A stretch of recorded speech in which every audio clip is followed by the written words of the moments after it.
얼마 전 여자친구와 헤어진 공돌이가 이어폰을 꽂고 스틸아트의 명곡 시즈건을 듣고 있었습니다. 격정적으로 올라가는 클라이막스에서 감정을 점점 몰입하고 있던 공돌이. 그러나 바로 그때 옆한 변기에서 유쾌 상쾌 통쾌하게 물 내려가는 소리에 공돌이는 눈물이 쏙 들어가 버렸죠. 그래서 질렀습니다. 나만의 세계로 몰입할 수 있는 외부의 소음을 차단해버리는 노이즈 캔슬링이 되는 최신 헤드폰으로요. 가볍게 사용하는 블루투스 이어폰에서부터 초고가 헤드폰까지 애플 에어팟 이후 공돌이를 포함한 많은 사람들이 노이즈 캔슬링 음향기기에 관심을 보이기 시작합니다. 오늘 안될 공학에서는 외부의 소음을 어떻게 마술처럼 사라지게 할 수 있는지, 알고 봐도 신기한 노이즈 캔슬링 기술의 원리와 구현 특성에 대해서 알아보고, 보스, 소니, 애플의 에어팟까지 노이즈 캔슬링 분야를 선도하는 기업들이 왜 더욱더 주목받을 수밖에 없는지 확인해봅시다.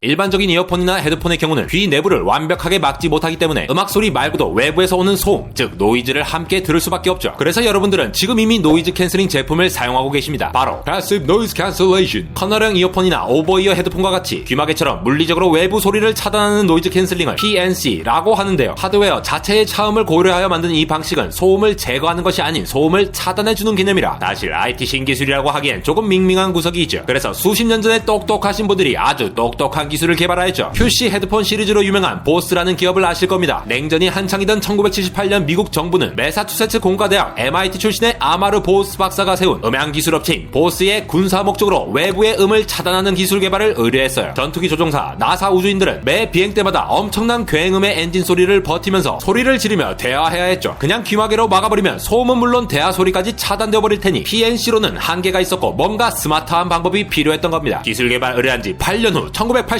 보스는 첫 군용 기술을 개발하였고 21세기가 되어서야 일반인들도 사용 가능한 지금 여러분들이 아는 노이즈 캔슬링 헤드폰이 출시되었죠. 이름하여 Active Noise Cancellation ANC. 이 기술에서 보스가 주목한 것은 바로 소리가 들린다라는 현상 그 자체였습니다. 고요한 호수에 스마트폰을 떨어뜨리면 그 중심에서 여러 개의 원이 그려지면서 물결이 갤럭시 하면서 퍼져나가죠. 물은 움직이지 않는데 물결이 위아래로 왔다 갔다 진동하면서 그 파동 에너지만 전달이 되는 것이죠. 마찬가지로 여러분이 알람 시계의 소리를 듣는다는 것은 결국 시계가 진동할 때 내는 소리가 시계 주변의 공기를 진동시키고 그 공기는 마치 물결이 퍼져나가듯이 그 옆에 공기를 연속으로 진동시키는 거죠. 그러면 결국 그 진동이 여러분 귀 안에 고막까지 전달되어 이제 일어날 때가 되었군 하고 소리를 들을 수 있는 겁니다. 전 세계 사람들이 지구에서 고함을 질러도 화성에 간 일론 머스크 형이 절대로 여러분의 목소리를 들을 수 없는 것, 그 사이에 이 진동이 전달될 공기가 없기 때문이죠. 아마르 보스 박사는 생각했습니다. 소리도 결국 파동인데 외부에서 오는 이상한 소리들은 파형을 반대로 만들어서 합쳐버리면 아예 사라지는 것이 아닐까? 예를 들어 제가 이렇게 사진을 두 개 준비했습니다. 하나는 원본 사진이고 다른 하나는 색깔을 반전시킨 사진이죠. 원본 사진을 투명도 50%로 하여 이렇게 겹쳐보았습니다. 네, 놀랍게도 광규형이 사라졌어요. 아주 약간만 맞지 않더라도 두 그림 모두 겹쳐 보이지만 정확히 딱 맞아떨어지면 원래 그림은 온데간데 없고 회색만 나타나죠. ANC 역시 이러한 원리입니다. 이어폰이나 헤드폰 바깥쪽에 외부 소음을 수집하는 마이크가 따로 있는데요. 소음을 수집한 뒤 신호 처리 장치가 탑재된 내장 칩에서 이 소음의 반대 파형을 실시간으로 만들어줍니다. 그런 다음 여러분의 귀에 들어갈 때 합쳐서 들려주는 것이죠. 외부의 소음을 잡아들이는 마이크의 위치에 따라 피드백, 피드포워드, 그리고 이 둘을 결합한 하이브리드 방식이 있는데 일반적으로 우리가 사용하는 대부분의 ANC 제품에는 하이브리드 방식이 적용되어 있죠. 헤드폰, 이어폰 외부의 피드포워드 마이크가 소음을 받아들여서 1차적으로 상쇄하고 나면 내부의 피드백 마이크가 외부에서 상쇄되지 못한 소음과 내부에서도 발생할 수 있는 소음을 더욱 정밀하게 없애는 역할을 합니다. 또한 마이크가 어떤 방향에서 들어오는 소리를 어떤 주파수 대역에서 얼마나 잘 듣는지를 나타내는 빔포밍이라는 것이 있습니다. 마이크별로의 빔포밍에 잘 맞는 신호 처리 알고리즘을 적용하여 정반대 파형을 얼마나 빨리 만들어낼 수 있는지에 따라 노이즈 캔슬링 효과가 달라지게 되죠. 외부 소음용 마이크가 여러 개 달릴수록 더 고급 노이즈 캔슬링 기술이 적용될 수 있는 여지가 생기며 물론 가격도 더 높아지게 됩니다. 많은 수의 작은 마이크를 사용하여 외부 소리를 포착할 수 있다면 어떤 소리를 제거해야 할지 어떤 소리를 그대로 두어야 할지 더 정확하게 결정할 수 있는 것이죠. 이렇게 음향 신호를 어떻게 잘 조합하고 처리해 주느냐에 따라 음향기기 업체별로 노이즈 캔슬링의 성능이 결정되는 것인데요. 그럼에도 불구하고 ANC가 잘 제거하는 소음과 그렇지 않은 소음이 있습니다. ANC는 규칙적이고 지속적인 소음 처리에서 강한데요. 기차, 버스, 지하철과 같이 지속적이고 반복적인 소음의 경우 한 번 분석한 소음이 유입되면 적절한 타이밍에 반대 파동을 딱 맞추어 보낼 수 있는 것이죠. 그러나 순간적으로 들리는 말소리나 개 짖는 소리, 경적 소리 등 불규칙적인 소음은 칩 성능의 한계로 완전히 차단하기는 힘듭니다. 게다가 목소리가 높으면 높을수록 파형이 왔다 갔다 하는 주기가 짧아지게 되는데요. 상대적으로 파장이 긴 저음은 이렇게 파동의 주기가 멀어서 약간의 시차가 있어도 전반적으로 상쇄가 되는 효과가 있지만 파장이 짧은 고음은 마치 광교행의 사진이 살짝만 비껴나도 보이는 것처럼 약간의 차이에도 그 효과가 떨어지는 걸 볼 수 있죠. 이러한 고음은 반대 파형으로 잘 맞춰 처리하기에는 이어폰 내부 회로가 소음을 분석하는데 조금 더 오래 걸립니다. 실제 노이즈 캔슬링 성능은 각 제조사나 제품의 하드웨어, 소프트웨어 수준이나 사용 환경에 따라 크게 차이가 날 수 있는데요. 처음 사용하는 경우 소리가 약간 먹먹하게 들린다거나 이질감이 느껴질 수 있어 적응 기간도 필요할 수 있습니다. 소니, 보스, 애플 등 각 음향기기 제조사들은 이러한 방식을 잘 처리하기 위해 각가지 방법을 총동원하죠. 보스의 경우 지난 20년간 ANC를 이끌어온 선두주자로서 ANC의 강도를 높이는 데 집중하며 제품을 개발합니다. 처음 들어보는 사람들은 멀미를 느낄 정도인데 2020년에 나온 QC 이어버즈의 경우 노이즈 캔슬링의 강도를 11단계까지 조절 가능하도록 만들었죠. 원래부터 저음을 강조하는 보스의 음향 기술에 노이즈 캔슬링 무선 헤드폰계의 전설로 남아버린 QC35의 후속작 QC45가 출시되어 많은 분들이 지름신을 영접하고 있죠. 한편 소니는 보스와는 다른 전략으로 좀 더 다양한 애플리케이션을 지원하는 쪽으로 발전되었습니다. IU가 손바닥 터치만 하면 노캔을 활성화시키는 모습에서 스마트폰 앱을 통해 여러가지 조작이 가능하도록 지원하고 있죠. 실제로 소니가 야심차게 내놓은 ANC 집약 이어폰 WF-1050XM4는 물건이 없어서 못 판다고 할 정도로 인기가 있습니다. 애플의 경우 노캔이 뭔지도 몰랐던 저 같은 사람들에게 노이즈 캔슬링을 널리 대중화시킨 장본인이죠. 게다가 기존 음향기기 제조업체들과는 사뭇 다른 개발 행보를 보여왔는데요. 에어팟 프로와 에어팟 맥스에서는 ANC와 더불어 여러분들의 귀 모양과 귀 청소 상태에 따라도 변하는 적응형 이퀄라이저 기술을 탑재했습니다. 귀 안쪽의 마이크는 여러분의 귀 내부 소리를 따로 측정한 뒤 낮은 주파수 대역에 대해 즉각적으로 이퀄라이저를 수행하니 어떤 사용자가 쓰더라도 귀 속에서의 소리를 따로 처리하여 음향의 체험성이 꽤나 괜찮아지는 것이죠. 게다가 기존 W1 칩에서 아이폰4의 AP 성능을 낸다는 H1 칩으로 대체하여 실시간으로 처리할 수 있는 데이터량을 늘린 것도 한몫하죠. 대부분의 ANC 제품에는 기본적으로 소음을 차단하도록 PNC를 함께 적용한 경우가 많습니다. 에어팟 2세대까지 오픈형을 고수하던 애플이 결국 에어팟 프로에 커널형을 적용한 것도 이와 같은 맥락이죠. 실제로 주파수 대역별로 보면 1kHz 이하에서는 대부분의 ANC가 효과적인 반면 그보다 높은 주파수 대역에서는 PNC로 소음을 막아내는 것이 더 효과적이기에 이를 잘 혼용하여 적절히 이용한다면 전반적인 체험성이 올라가는 것을 이용한 것이죠. 최근 현대자동차 그룹에서는 운전할 때 바닥이 내는 소음과 반대되는 음파를 만들어 소음을 줄이는 자동차계의 ANC 노면 소음 저함 기술 랭크를 개발했다고 하는데요. 자동차가 내는 소음을 줄이기 위해 무게를 늘리거나 다른 부품을 탑재하지 않고도 이렇게 스마트하게 노면 소리를 줄일 수 있다고 하면 이 얼마나 획기적인 일인가 싶습니다. 원리는 간단하지만 매우 섬세한 구현이 필요하기에 제조사별로 사용들의 평이 극명하게 갈리는 것 같습니다. 저 역시 ANC 헤드폰을 한참 즐겨 사용했죠. 그러나 2년 전 강남역에서 집으로 돌아가는 길에 빨간 광역버스 안에서 나만의 세상에 빠져 나 홀로 클러빙을 하던 중 바깥 소음이 완전히 차단된 채 잠이 들어 버스 종점까지 가버린 뒤 ANC 제품을 다시는 사지 못하고 있는 막귀의 결정체 안달공학 에러였습니다.